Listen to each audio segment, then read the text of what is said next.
Welcome to Man in the Frame. Joining us today is cinematographer Johanna Coelho, whose work you're currently seeing on HBO Max's The Pitt. From The Rookie to this intense new medical drama, Johanna brings a distinctive documentary-influenced style and a myriad of exciting techniques to put viewers right in the middle of the action. Johanna, welcome to the podcast.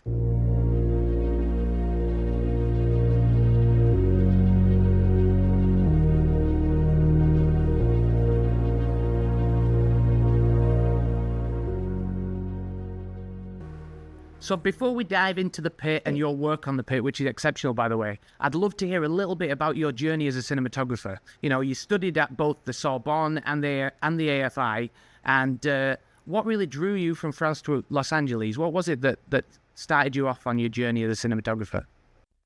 Yeah, so first of all, I just love, exploring all the different crafts in general. And I think cinematography was a way for me to, through the lens, learn about every single jobs. I think it's a wonderful craft in that way. So you can explore every different personalities, every different cultures, and every different jobs. I came to Los Angeles after studying in France because I really wanted to kind of conjoin the approach that is French with the American one, if that makes any sense.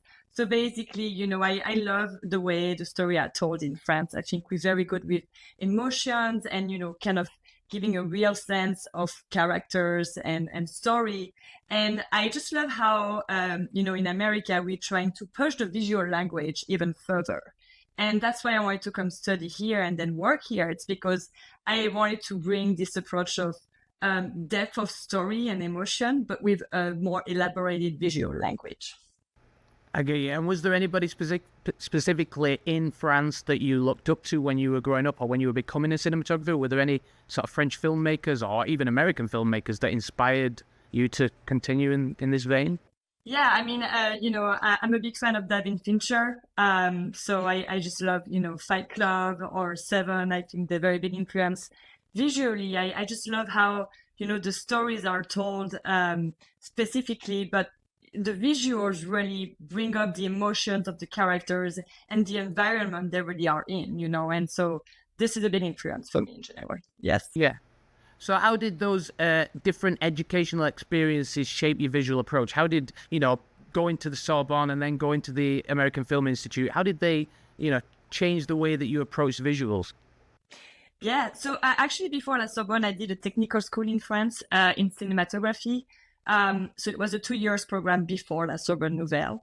And so this is where I can just learn the basis of, lighting and camera and lenses. And it was a short program. It was 2 years, but it was really great to get hands-on. So I started to be more technical at this moment.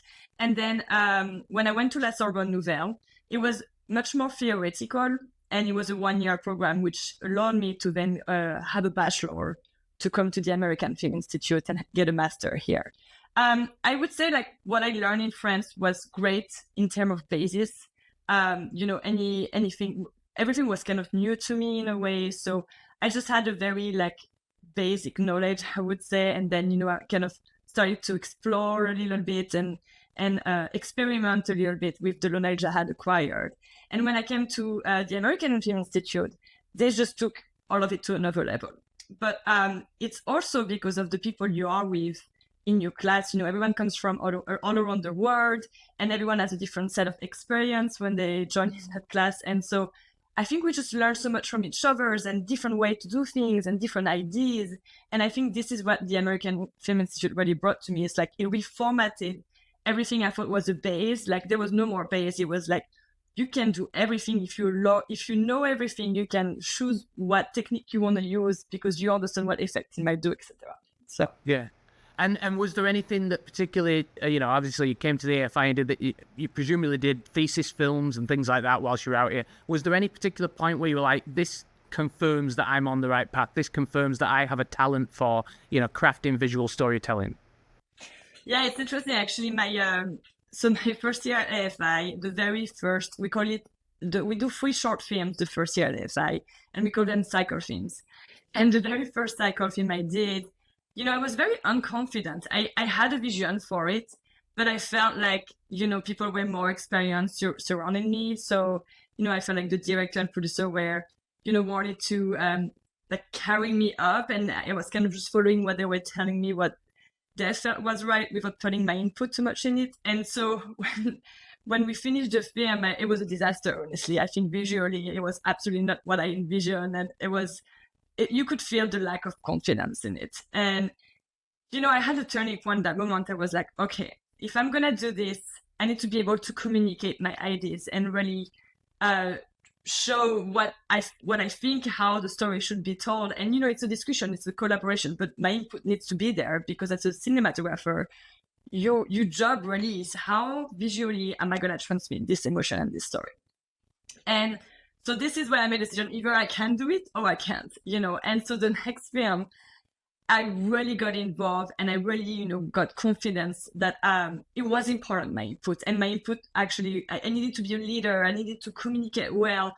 Why did I think the shot should be like this? Why should we like this, etc., etc. And that was the turning point for me. And I felt once I got this confidence, then I got into the right path, and it felt like way more enjoyable and way more natural. I started to trust my eyes, and that was a big thing. Yeah. Is that something that obviously all cinematographers or all the top cinematographers go through that process of actually learning that they need to sort of create their own style, and to take the script or to take the story and to find a way for them to show it their own specific way? Is that something that you found with the cinematographers that you followed in the past, the cinematographers that you looked up to? Yeah, I think in a way we always say, oh, there's a bit of a style with a cinematographer, but it's funny, I'm kind of hoping there's not that much, in a way, because I think every story is so different. If you only have your style and you touch in it, maybe that's not the right thing either. I think everyone should be able to adapt to something different. I love doing different type of project, different style of cinematography. Can be from extremely well framed and static, like a Wes Anderson movie, to something like The Pitt, which just keeps moving and is fully handled and documentary. And from a very dark, moody lighting to something extremely bright. So I'm sure, in a way, every cinematographer find kind of a style they have, but I hope it's not that noticeable, because I think we should just kind of be invisible in the way we create our stories. Well, so you've worked across a variety of styles. You just mentioned it there in terms of documentaries, in terms of episodic television with The Rookie, and also features as well. So how have the variety of those different formats influenced your approach to visual storytelling? How do they, how do they generate you as a visual storyteller? What? Yeah, I think, well, first of all, I think knowing the range is we always say, like, don't make a decision because you think it's the only one you have. Make it because you're aware of every possibilities you have, right? That's what we say about, crossing the line when you shoot and you cross the line on the 180 line. It's like, it's okay to cross it, but you just be aware you are, and the effect it's going to do. So I think, this range of work for me, it really helps. It really helps adapt to different directors and different ideas, I think, because, when you read a script, you have your idea of what it should look like. But then, there's obviously the creativity of the directors attached to it and how they envision it. And I think that's so important, because our job as cinematographers is also reading the mind and putting it in visuals, right? There's so many ways you could tell that story, and there's so many ways the film could be different. We actually, it's funny, at the first year at AFI, we had an exercise. We were in different group with a director, producer, and one cinematographer for each group. And we had the same script, like same just scene, and we all had to create it. And then they screened them, and same dialogue and everything. And you have no idea how different each scene looked like, but it was exactly the same script. And it's such an interesting concept, because it shows you, once you have a script, all the different paths you can take and how different the story is going to seem, and how different you're going to feel about it. It's all about the tone. It's all about how you approach it. And, with directors, it's all about the beats they want to read or not, So I think, this different range of work between documentaries or, I did horror movies, like all of this range, it's like, what each of them made people feel as how they were shot, right? And when you talk with a director about your project, it's like, what are they trying to highlight in that script? What do they want? And so that's the way, I'm trying to approach it with my knowledge of the different range I did and what people felt on different projects. How can you pass that in that new project? Yes. I think you described it really well in one of the interviews that I read with you, which was that you called yourself a visual psychologist. I think that was the phrase, and I really like that terminology. How do you then, when you get a script or anything like that, how do you interpret characters' emotions? How do you create that visual atmosphere with your work?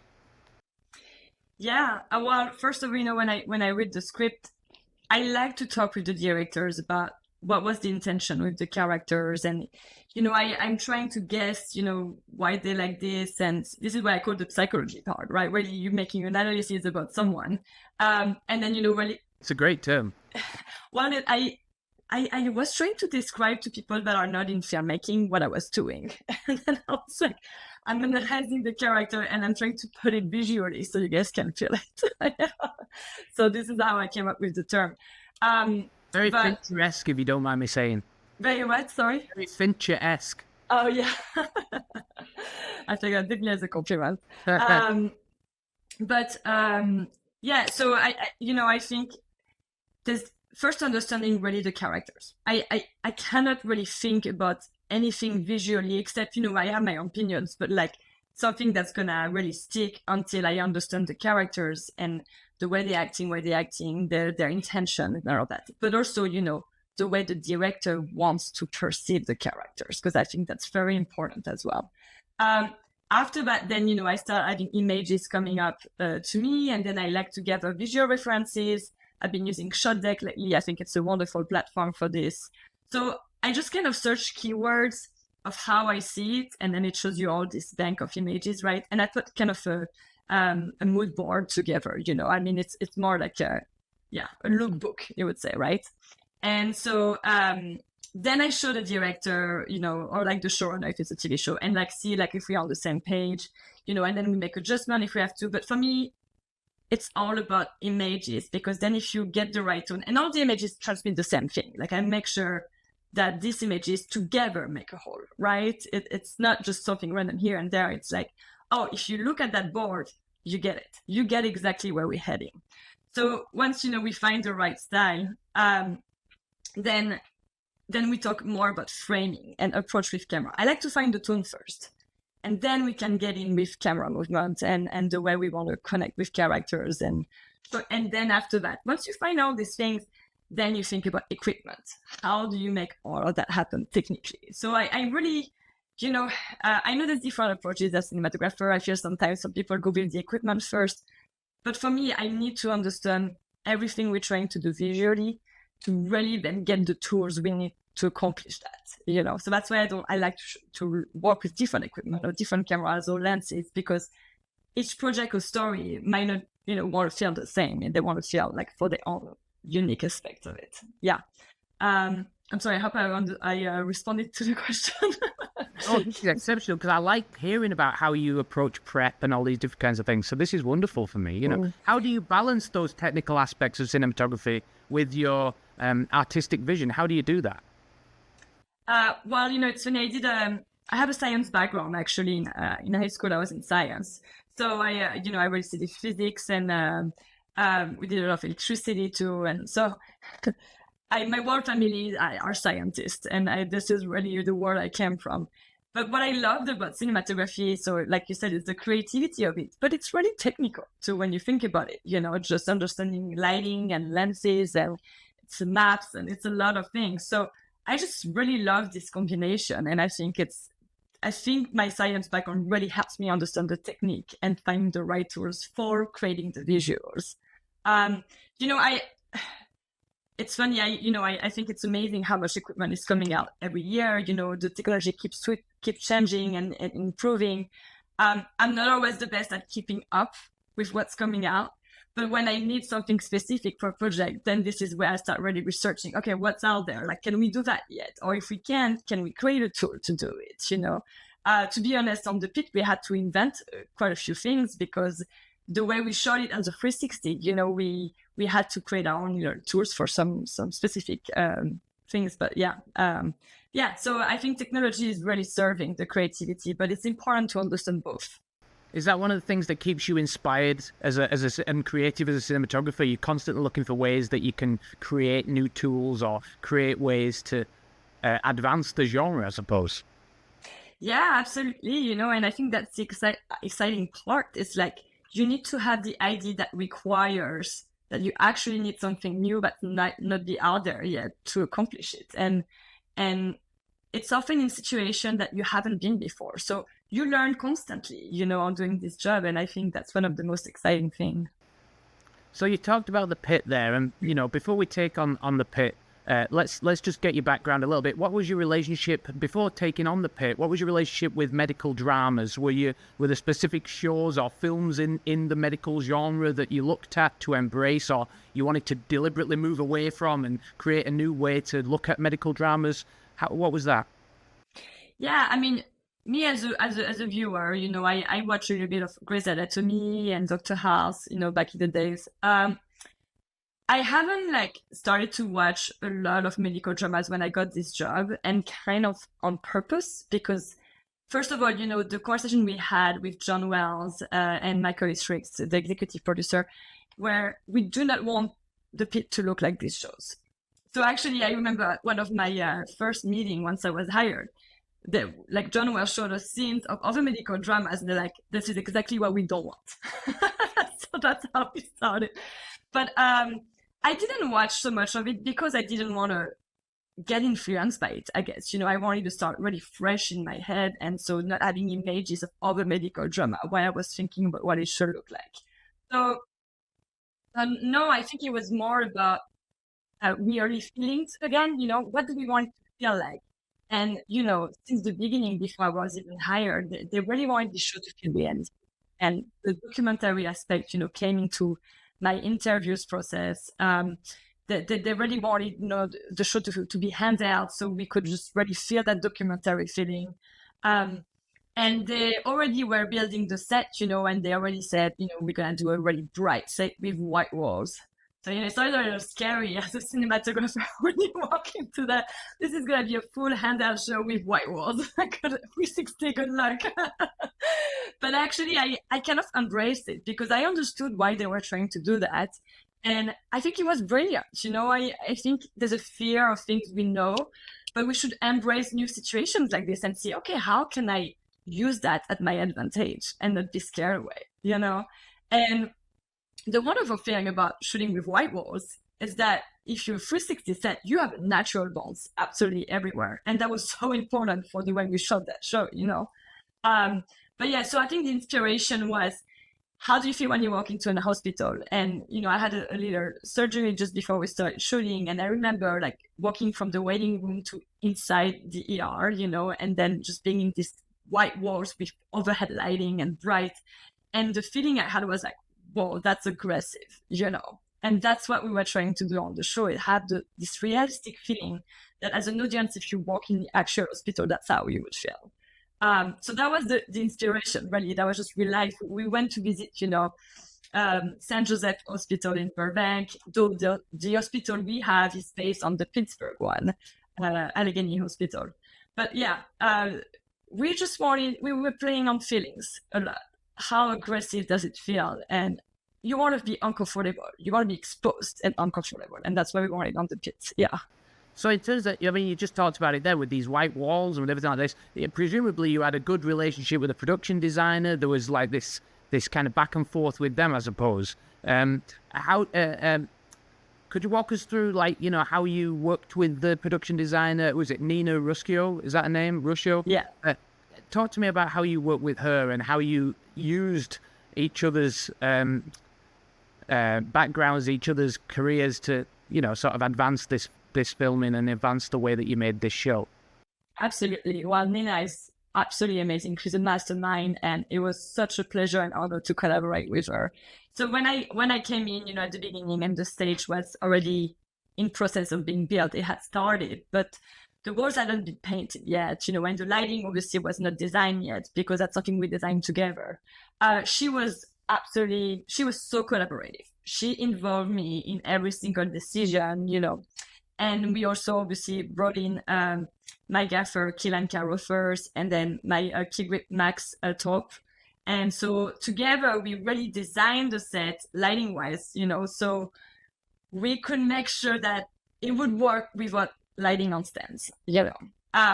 We have some shades, don't get me wrong, but it's really a 360 set. Like, there's so many things you have absolutely zero lighting added than just what's on stage. So we picked every single light. We tested different type of truffers for the ceilings.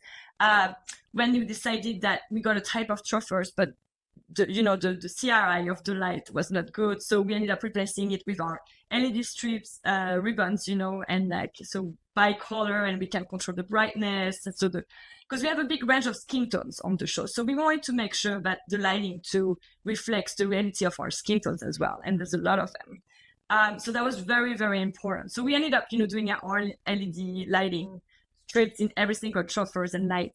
Then we pick, cans. You have cans above doors, and we were decided, okay, do we want the wall set to feel just white, or do we want a little bit of color contrast? And then we decided to do a little warmer on the cans in certain area of the stage, right? Then you have the, operating rooms that we call the trauma rooms. In there, first, I had put warm cans as well. And when I saw it walking the stage, I was like, that's wrong. That's not the right feeling. That's not how I felt when I was in the surgery room. So we switched them to cooler cans. So the rooms actually feel cooler in general. It was all these little decisions, that were made. And how far apart do you place the cans? How many truffers do you want with ceilings? What orientation do you want? Because it could go vertical or horizontal. And all of that, because it's visually inside the frame, was decisions we made we were standing at the set and we were just imagining it, with Nina. And she was amazing, and she has such a brilliant mind because she can visualize things so well. But, the walls, the white walls, actually, we did so much testing with Nina. I don't remember how many type of whites we tested, but I think it was probably way over 50. And so all the shades of white.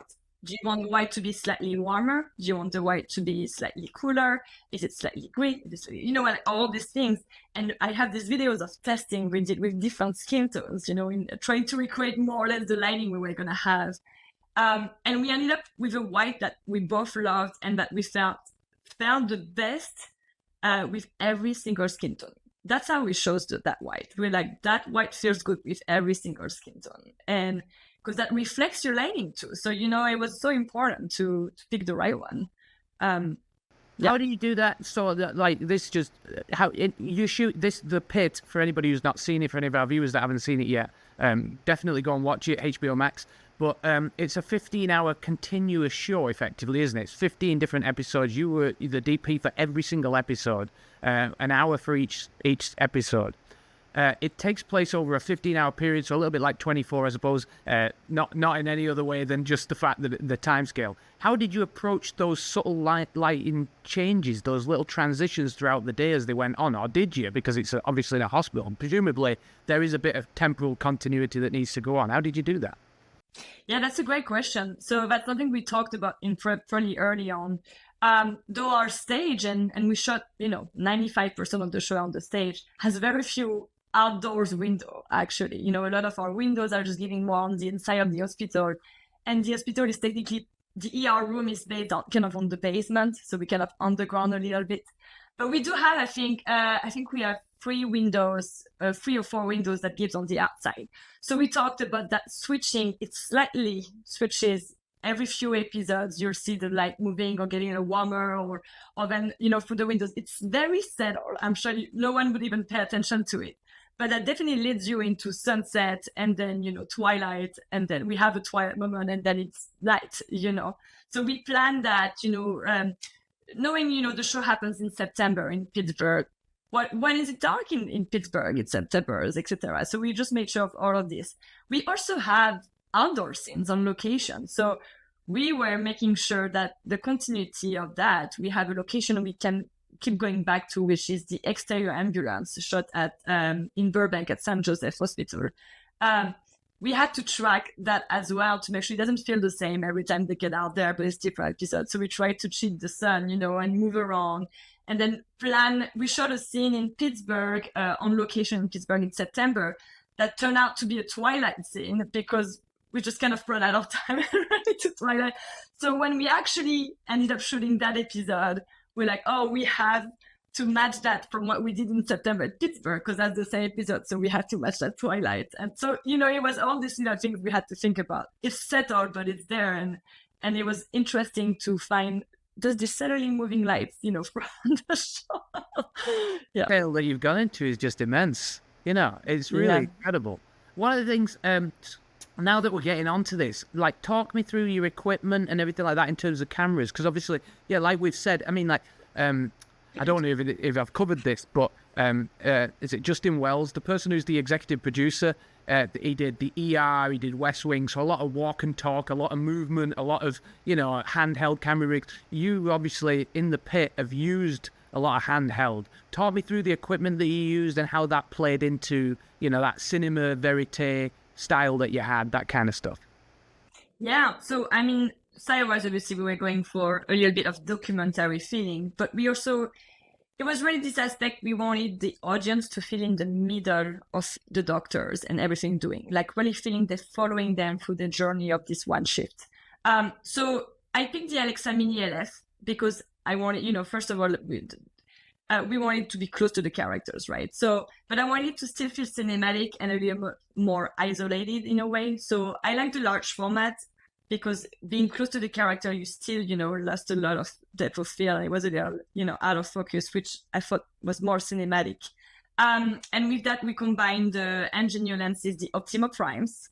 We used the primes on our A camera, and we combined it on our B camera. We were shooting 2 cameras with the ultra compact zoom, which actually are a perfect match to the Optima Primes.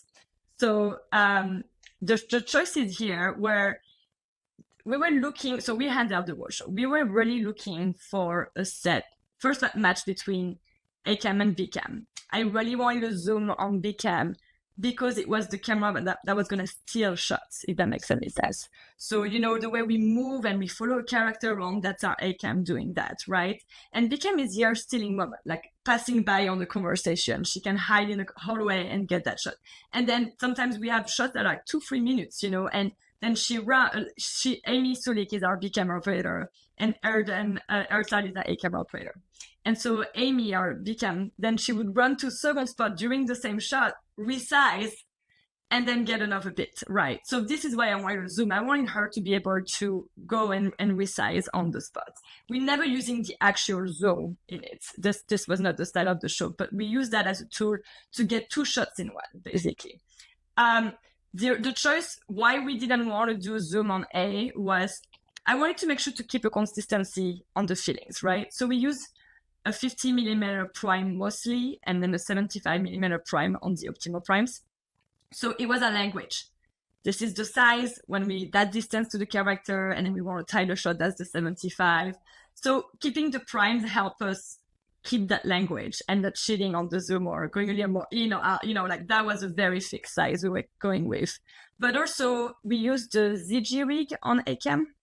So the ZG rig is, I don't know if you know it, but it's a handheld filling rig that you actually use on the Steadicam vest and arm. So it's a Steadicam vest and a Steadicam arm, and it's a tool it was made by Charles Pepper. That's the camera operator that then was directing.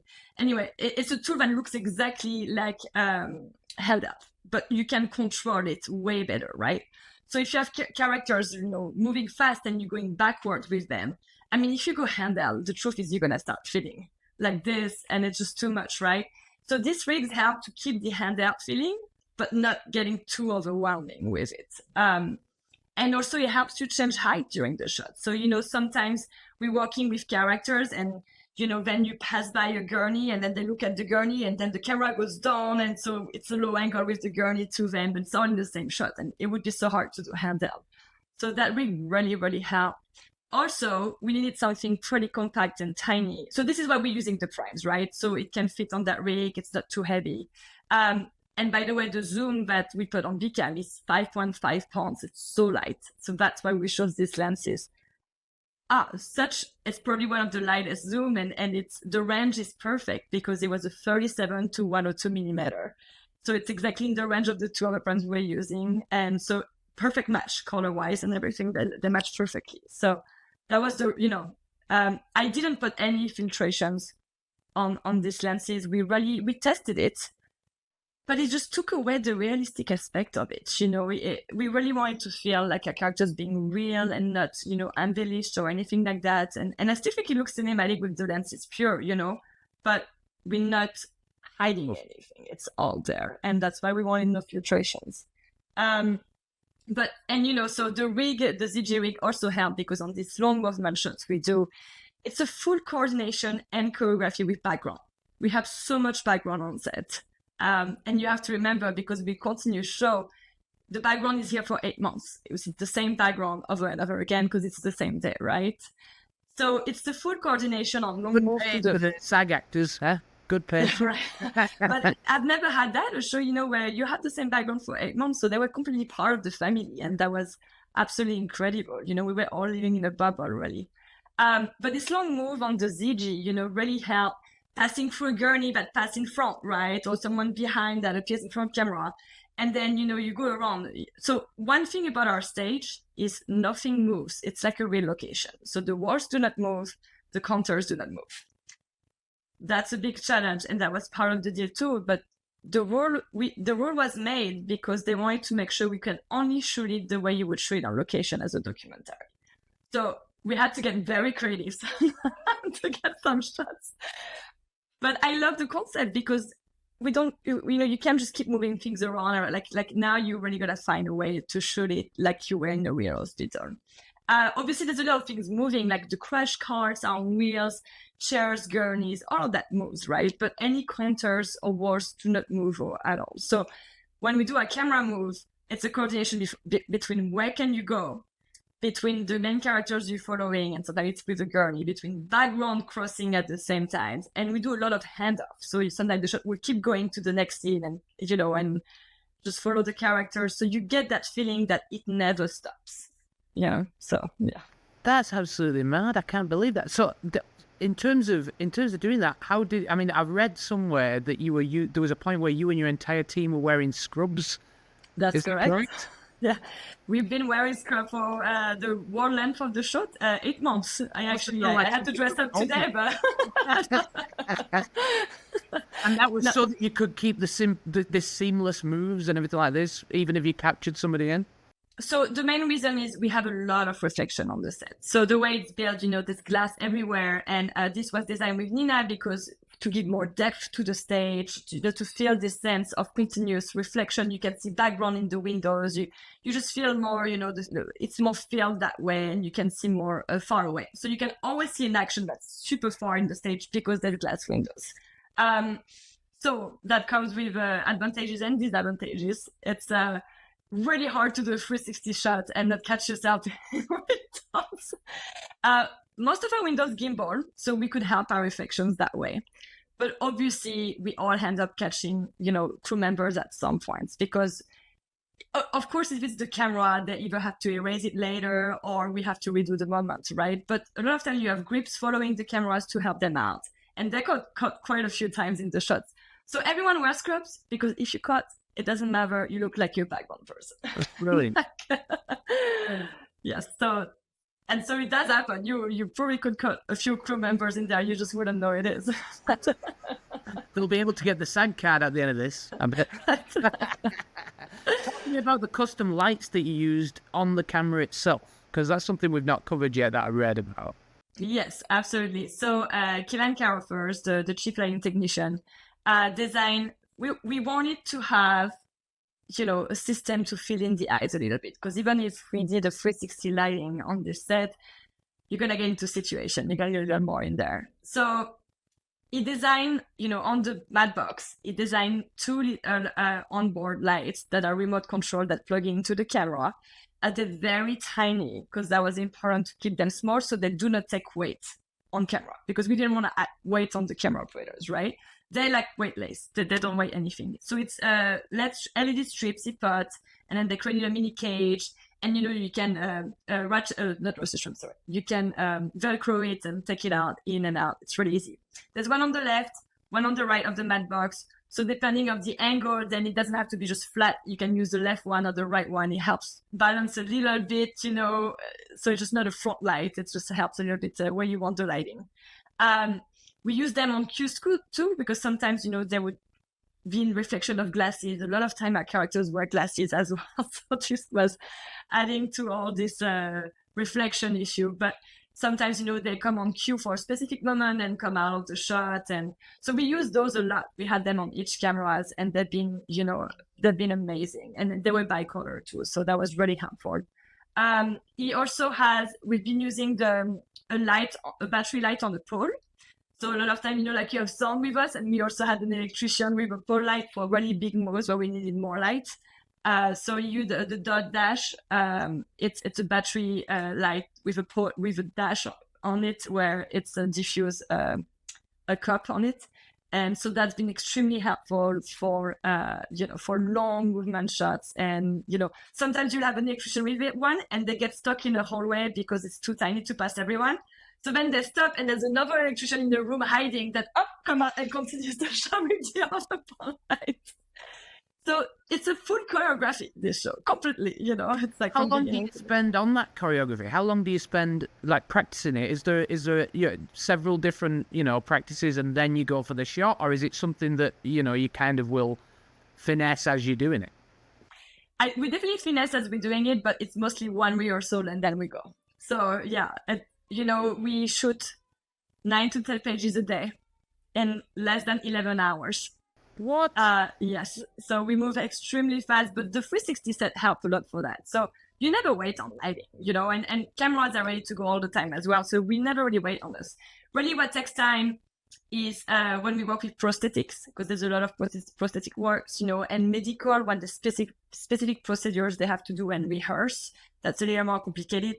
But on our side, we're never really waiting on this, not on the stage at least, on location, it's a different story. But so it's really fast. And, they really learn to work together with background, with nurses. We also, by the way, some of our nurses are real nurses on the show. So they're on screen, but they're also real nurses. So they would go the weekend work in the hospital and come back on the show. So everyone learned how to choreograph and work together. And so they became extremely fast at it. The AD team managing the background is incredible, and they were so good working with the camera operators for that. So now, we would rehearse a scene, and 15 minutes later we're shooting it, and we maybe have 5 minutes between each shot, and that's it. That's how fast we move. It fascinates me that you say that there's real nurses working on the show, because one of the things that really stuck out to me was, I won't call it B-roll, but there's a lot of cinema verite in there. There's a lot of things that are kind of moments happening in the background that we kind of catch, things like that. With those rehearsals, those things that you just kind of go, right, in terms of your B cam, that's the kind of thing we're going to focus on with the B cam, and with the A cam, we're going to follow the main action, Things happening behind the actors kind of. Yeah. Absolutely. And it's often scripted, they would place on purpose. It's some of our main actors, but they're playing as background as well. Our main actors have been background for each other non-stop on the show, because you always see them in the depth. There would be days in a row you have a main cast just here to be in the background. That's incredible, and it's unheard of. But yes, it's always, we want to make sure that we see the continuity of the day. So you would want to catch a character and make sure they're still working on something in the back, right? So we make sure we try to show it too. And you'll have if you rewatch the show more than once, you'll see little things. You'll see main characters in the deep background and what they're doing. And, they have mini actions happening. And it's a funny, detailed thing to rewatch if you can, That's fascinating. So in terms of your background, you've worked extensively in documentary and in narrative. How do you balance that authenticity? How do you balance that with the technical demands of episodic television? Is there something where you're like, right, this is something that I would capture if we were making documentary? I would capture something like that in the background. I would go for something like that. How do you do that? Yeah, I think it's really became a blend on this, to be honest. I don't even remember dissociating one of the other. I think it's it's still a narrative, and there's still a specific story to tell here that is scripted. So I think it's just making sure you get all the beats. But there's so much improvisation on the show, like camera wise, like we discover as we watch it a lot because there's so many details, so much action, so many characters. It's a lot of storytelling told through the camera operators and through the first aces with the focus tooling. And so sometimes then find bits we didn't think about at all. And like, that's great. Let's do it again. Like, love you caught that moment, and we didn't expect it. So this is where the documentary aspect comes because it's unexpected things that happen, even though, you have a script, like you discover things on the shot, right? So I would say that's the documentary aspect. And then sometimes, they do that. And so you feel story-wise for the script, it doesn't work. So no, don't focus there because actually that's taking away from that moment that we really need. You know what I mean? So it's a blend, really. It's a blend of the two words, and it's about embracing each and just choosing at the end what's right for that scene or that story, But you got to be open-minded for both because you'll get surprises that are good and you'll get surprises that are bad. So, yeah. I think in terms of, obviously we're bringing this interview to a close a little bit now, but in terms of what I'm learning from you is with whatever different genre, whatever different thing that you take on, there's all this detail and this focus on things like that. What is that you plan? What would you like to do next? Is there anything that you're sort of looking at that you want to do in the near future or in the coming years that you think you could really get your teeth into and sort of get behind as a cinematographer? Yeah, I think for me it's the satisfaction as a DP is really telling stories that are meaningful and that are deep, on the characters. I love characters that have, a psychological aspect to them and something deep. And I think that, shooting The Pitt was so satisfying because not only it means a lot, this story, I love how realistic the approach was on the actual problems of, healthcare system and all of that.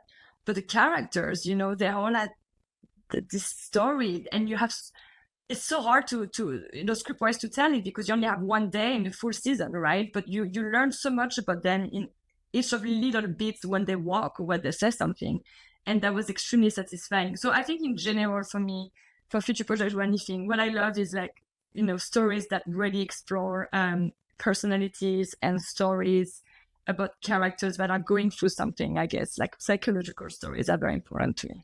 Yeah. And following on from that, in terms of, you seem to be somebody who embraces new technologies and new ways and tries to find ways to incorporate them into what you do. We've talked about the different technologies that you even helped to create and even brought to, onto the set with you. Are you nervous about what's happening in terms of AI and everything like that that's happening in the world of filmmaking right now, or is it something that you embrace and that you think that we can hone and master and make a tool that we can use? Yeah, it's a good question. I think it depends where AI goes. I think as of today, I don't see how AI can really take over for us because it's using everything in the past, right? It's creating things with things that have already been done and made.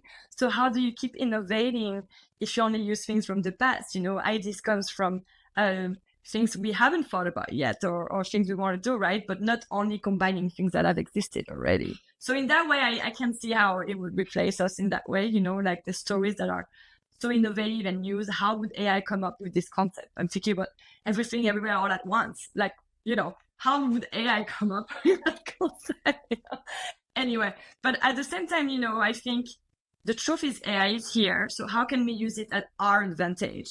Because we can't just cut it down. It's just going to be here. It's part of evolution. But I think we should just use it to help us in our job, not to replace us. And that's really the key, I think. It's like, okay, how can I make my job better with AI, but without AI taking over what I do? And that's what's going to be the right balance. And in terms of, I suppose, following on from that as well, like we're talking, you're obviously a DP who's now in LA. You came from France and everything like that. LA right now is going through a real difficult time in terms of its film industry, in terms of, obviously The Pitt got made here, which is fabulous, Yes. But right now it's quite barren out there, Do you foresee a new dawn for filmmaking coming to LA, or is it something that right now, you struggle to see in the near future?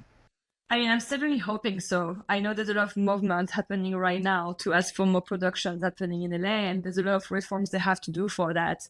So I don't know if it will happen, but I'm certainly hoping so. And I'm crossing my fingers because people love to be in LA and shoot in LA, and it's too sad that it's all like delocalized at this point, and it shouldn't be. There's a lot of resources here that just need to make better arrangements, so it's actually possible for people to come and shoot here. Yes. Yeah, it's a shame because when you've got places like AFI where you went yourself, that are churning out these filmmakers, every year these new filmmakers are coming to market, these new people and stuff like that. It's one of those where it's like we hope that we can have more shooting in LA because we want to be able to use these artists that are coming out of these, NIFA and LA Film School and AFI and clubhouses like that, I suppose, Yeah, absolutely. And, people come here because they want to work here. And if there's no work here, then it's very difficult.